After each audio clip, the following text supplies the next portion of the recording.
ॐ श्री परमात्मने नमः। अथ तृतीयोऽध्यायः कर्मयोगः।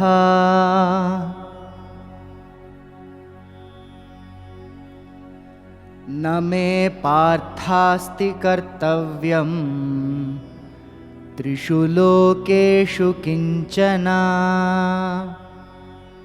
नानवाप्तमवाप्तव्यम् वर्त एव च कर्मणि।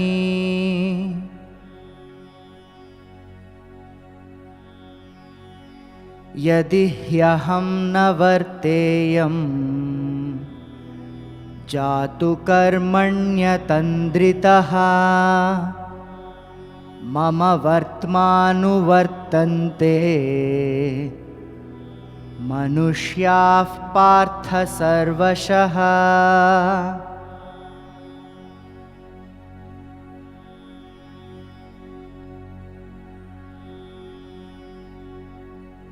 उत्सीदेयुरिमे लोका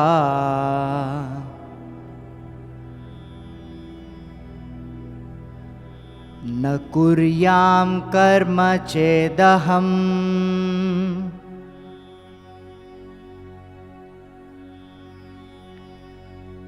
संकरस्य च कर्ता स्याम्।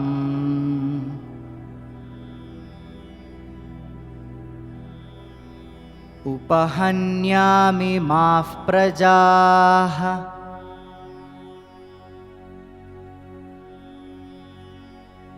उत्सीदेयुरिमे लोका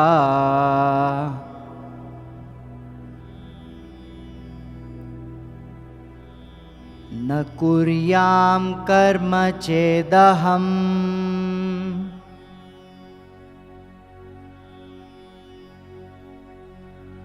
संकरस्य च कर्ता स्याम्।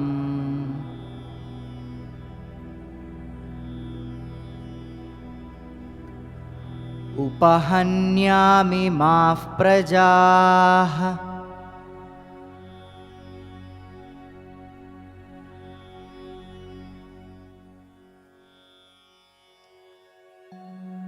उत्सीदेयुः would perish, ime these, lokah worlds, na not, kuryam perform, karma actions, chet if, aham I, sankarasya of confusion or chaos, cha also, karta creator, syam would be, upahanyam would destroy or ruin, imah all these, prajaha people.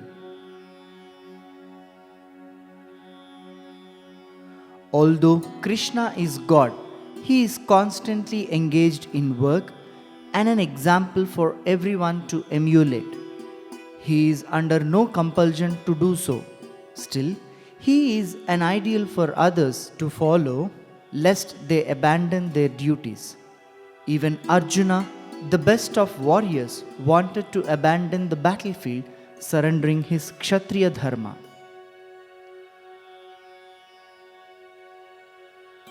If I do not perform actions, these worlds would perish. I would also be the creator of chaos and confusion and would ruin these people.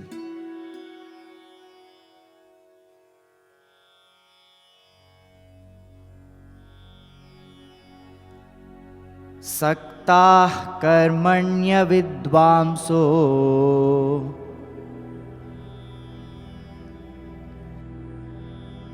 यथा कुर्वन्ति भारत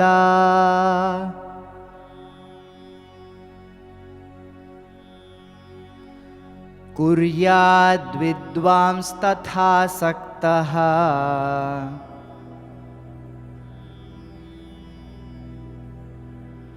चिकीर्षुर्लोकसंग्रहम्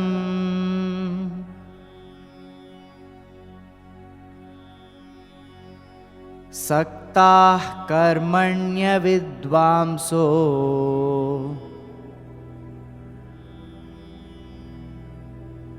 यथा कुर्वन्ति Bharata.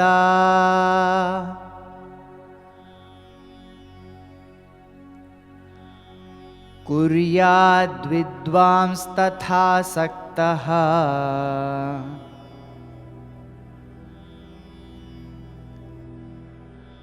चिकीर्षुर्लोकसंग्रहम्।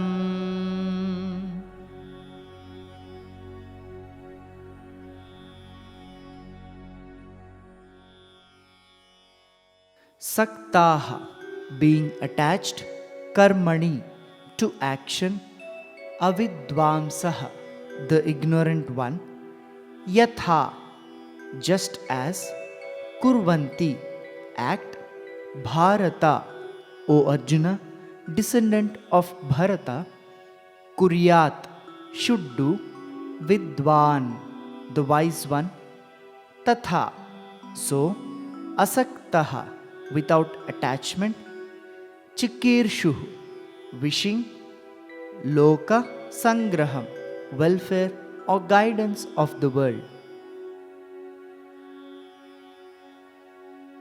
Those without a practical understanding of the Vedas indulge in worldly duties attached to the fruits of the action.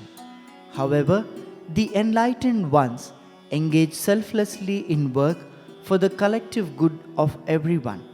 Thus, Krishna encourages the wise Arjuna to fight the war of righteousness for the welfare of society at large.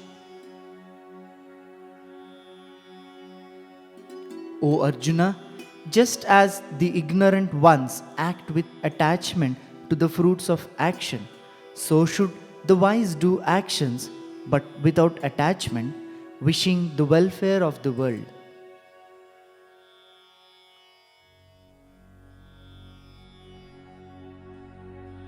Utsideyurime loka न कुर्यां कर्म चेदहम्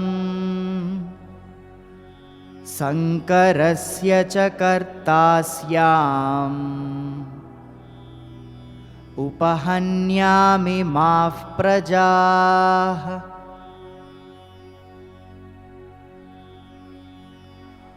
उत्सीदेयुरिमे लोका न कुर्यां कर्म चेदहम् संकरस्य च कर्ता स्याम् उपहन्यामि माः प्रजाः।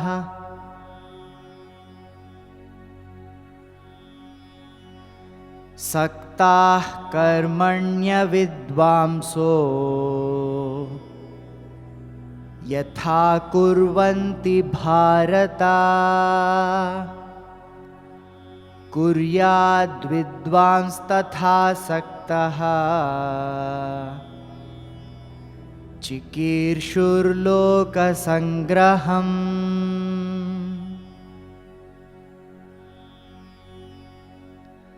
सक्ताः कर्मण्यविद्वांसो यथा कुर्वन्ति भारत कुर्याद्विद्वांस्तथा सक्तः चिकीर्षुर्लोकसंग्रहम्।